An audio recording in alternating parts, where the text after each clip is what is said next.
My name is Joan, and I am the widow of a man who built his world with steel, concrete, and a handshake. My husband, Frank, was a giant, not in stature, but in spirit. For 40 years, he and his partner, Bill, had run F&B Construction, a name that was synonymous with integrity and quality across the state. Frank was the heart and the mind of the operation. Bill was the face, the glad-handing salesman who charmed clients while Frank drew the blueprints of their dreams.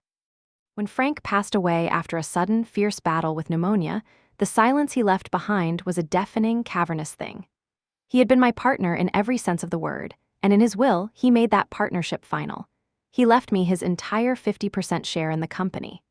I was 68 years old, a woman who had spent her life managing a home, raising 2 children, and in quiet, unseen ways, supporting the business. I had balanced the early books, listened to every one of Frank's late-night worries, and knew the name of every foreman on his payroll. I was a silent partner, yes, but I was not a silent observer. I knew the business. I just never expected I would have to go to war to protect it. A week after the funeral, a funereal quiet still clinging to my clothes, Bill summoned me to the office. It was the first time I had stepped into the building since Frank's death, and his absence was a physical presence in every room. Bill sat behind Frank's large mahogany desk, an act of territorial claim that was not lost on me. He gestured for me to sit in the visitor's chair, a seat I had never once occupied. The power dynamic was established before he even spoke. "Joan," he began, his voice a thick, syrupy blend of pity and condescension. "I know this is a difficult time. Frank was well, he was the best." He let the words hang in the air, a perfunctory tribute before getting to the real business. He slid a thick, professionally bound document across the desk. "I've had the accountants draw up the latest financials. I won't bore you with the details, but the bottom line is things are tight, really tight. We've lost a few bids and material costs are through the roof. The company is struggling." I opened the report. It was a sea of red ink and grim projections, a portrait of a company on the brink of collapse. It was also a complete and utter fiction. I knew, from my last conversation with Frank just weeks before he fell ill, that they had just landed the massive OmniCorp development deal, a contract that would secure their profitability for the next 5 years. Bill continued, his tone shifting to one of magnanimous generosity. "Look, the last thing you need right now is this burden. So, out of respect for Frank and out of the kindness of my heart, I'm prepared to buy you out. It's not much," he said, tapping a number on the final page that was so insultingly low it was laughable, "but it'll see you through, and you won't have to worry your pretty little head about any of it." He smiled, a kind, avuncular smile. He saw me as a clueless old woman, a grieving widow to be placated and swindled. He had grievously, and as it would turn out, fatally, underestimated me. I left that meeting with a quiet, polite, "I'll think about it," the document feeling like a piece of radioactive waste in my hands. The insult was a physical thing, a hot, burning coal in my chest. Bill hadn't just tried to cheat me. He had tried to erase Frank's success, to paint the masterpiece of his life's work as a failing, worthless doodle. He had tried to use my grief as a tool to pry my husband's legacy from my hands. That night, sleep was impossible. I paced the floors of our silent house, the house Frank had designed and built for us, and I raged. I raged at Bill's audacity, at his disrespect, at his predatory greed. But beneath the anger, a cold, hard suspicion began to form. Frank had been a genius with structures, but he had also been a deeply cautious, almost paranoid man when it came to people. He trusted Bill to pour concrete, but I knew he had never fully trusted him with the books. "Always have your own set of numbers, Joan," he used to tell me. "In business, the only person you can truly trust is yourself." And then I remembered, the safe. Not the main one at the office, but a small, secondary safe, hidden behind a false panel in the bookshelf of his home study. He had installed it himself years ago after a minor break-in. He'd winked at me and called it his insurance policy. I had never once asked what was inside. I didn't have to. Finding the safe was easy. Opening it was another matter. Frank had taken the combination to his grave. I spent the next 2 nights trying every significant date I could think of, our birthdays, our anniversary, the children's birthdays. Nothing. I was about to give up, to call a locksmith and sacrifice the secrecy of the contents, when I sat down at his desk in defeat. My hand brushed against a framed photograph from our early years, a faded picture of the 2 of us, young and broke, standing proudly in front of the rundown shack that was our first home. And then I remembered the date he had scrawled on the back, the day we had signed the loan for the materials to build our first ever project, a tiny garage for a neighbor. The day, he had always said, that F&B construction was truly born. With trembling fingers, I knelt before the safe and dialed the 6 digits. I heard a soft, satisfying click. The heavy steel door swung open. Inside, there was only one item, a small, black, leather-bound ledger. It was unassuming, almost disappointingly plain. But the moment I opened it, I knew I was holding an atomic bomb. Frank's handwriting, a neat, precise architect's script, filled every page. It was a shadow ledger, a meticulous, parallel record of the company's finances for the last 15 years. And on every other page, cross-referenced with dates and account numbers, was a detailed accounting of Bill's crimes. It was all there. Company funds siphoned off to pay for his mistress's apartment, personal vacations disguised as business trips, fraudulent invoices from shell companies he controlled, and most damningly, a detailed record of how he had been systematically overbilling their largest clients and hiding the profits in an offshore account in the Cayman Islands. Frank had known. He had known for years and had been documenting every single betrayal, perhaps waiting for the right moment to confront him, a moment that his death had stolen from him. The book was not just an insurance policy. It was a testament. It was the last thing my husband had built, and it was the blueprint for my revenge. My first thought was to march into the district attorney's office, slap the ledger on his desk, and watch Bill be led away in handcuffs. But that felt too simple, too merciful. Bill had not just tried to steal my money, he had tried to humiliate me, to strip me of my agency and my intelligence. He had treated me like a fool. My response, I decided, would be a masterclass in the very strategic thinking he assumed I was incapable of. His downfall would not be a sudden explosion.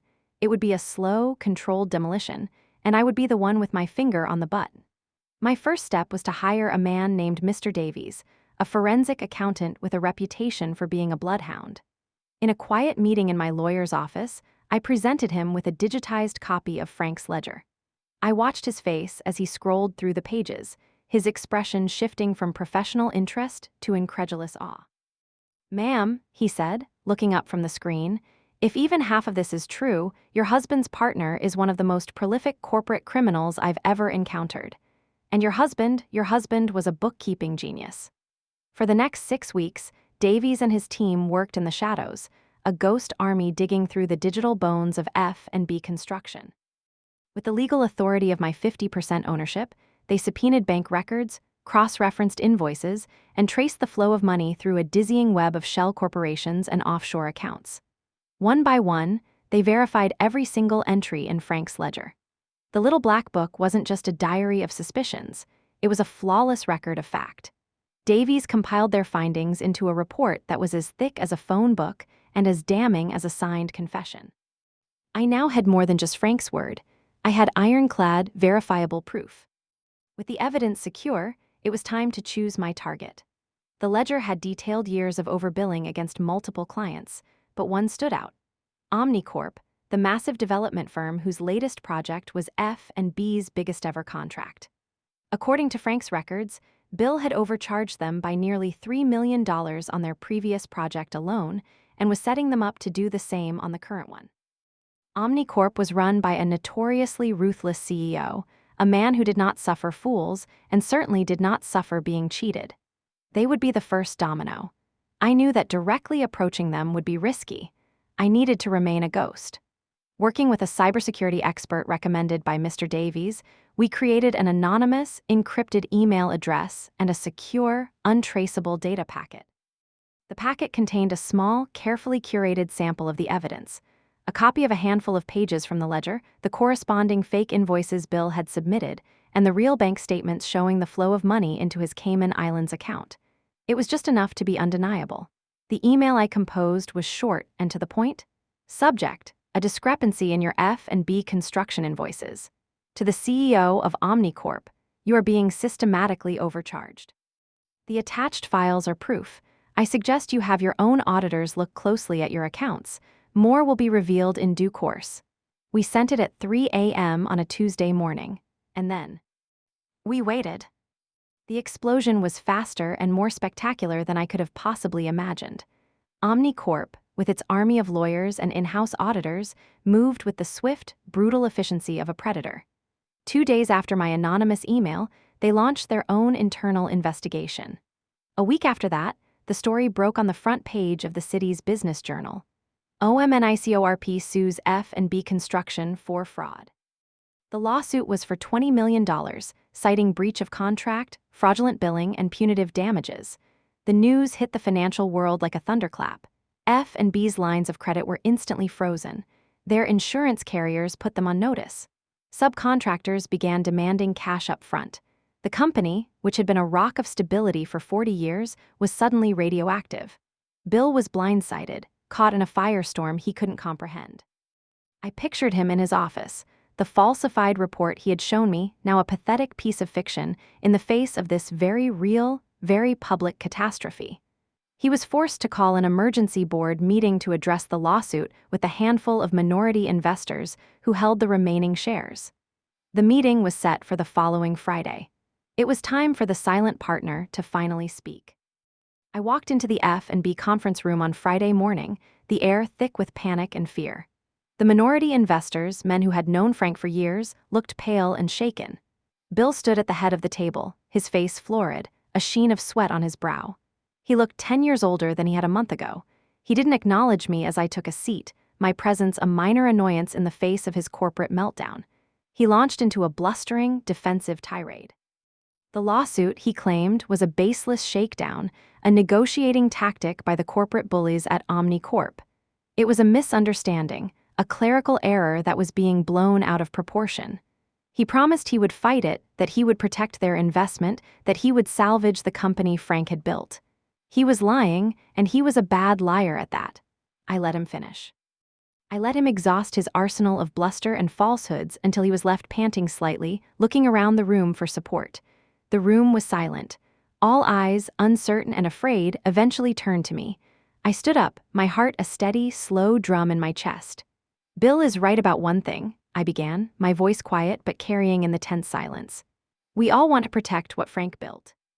But Frank built a company based on honesty, and that is not what this company has been for a very long time. I placed my own copies of Mr. Davies' forensic report on the table, a thick, damning volume for each investor. The OmniCorp lawsuit is not a misunderstanding, I said, my voice as cold and hard as steel. It is a consequence. Bill has been stealing from this company and from our clients for over 15 years. A wave of shock and disbelief went through the room. Bill sputtered, his face turning a shade of purple. This is insane. She's a grieving, hysterical woman. Am I asked softly, and then I reached into my briefcase and pulled out the small, black, leather-bound book. I placed Frank's original ledger on the polished table. Frank was a meticulous man, I said, and he left us his own set of numbers. The investors stared at the book as if it were a venomous snake. Bill's face, when he finally recognized the ledger, turned as white as a sheet. He knew, in that instant, that he was utterly and completely ruined. The chaos that erupted in the conference room was a blur of shouted questions and panicked accusations. Bill, cornered and exposed, lunged for the ledger, a desperate, wild animal trying to destroy the evidence of its own crimes. But before he could reach it, the conference room doors swung open. Two men in dark suits, their badges identifying them as detectives from the white-collar crime division, stepped into the room. "William H. Prescott?" one of them asked, his voice calm and official. "You're under arrest." I had made one final call that morning, my lawyer alerting the authorities that the final, irrefutable evidence of a major fraud case was about to be presented. Bill's collapse was total. He was led away in handcuffs, his face a mask of stunned, impotent rage. His world, built on a foundation of lies, had been demolished in a single morning. The aftermath was swift. F&B Construction, crippled by the lawsuit and the scandal, was forced into bankruptcy and liquidated. Bill, facing a mountain of evidence, pleaded guilty and is now serving a 10-year prison sentence. His reputation is gone, his name a synonym for greed. The investors, while losing their initial stake, were grateful to have been alerted before the entire company vanished into Bill's offshore accounts. As for me, I took my rightful 50% share of the liquidated assets. It was a substantial sum, but it felt like blood money, salvaged from the wreckage of my husband's first dream. So I decided to honor him by building a new one. 6 months ago, I broke ground on the first project of the Franklin Construction Company, a small, honest firm dedicated to the principles Frank had built his life on: integrity, quality, and a handshake you could trust. Sometimes, I stand on the construction site, a hard hat on my head, the scent of sawdust and fresh concrete in the air, and I feel him there with me. The victory was a bitter one, born from betrayal and grief. But in building this new legacy, brick by honest brick, I have finally given my husband and myself a measure of peace.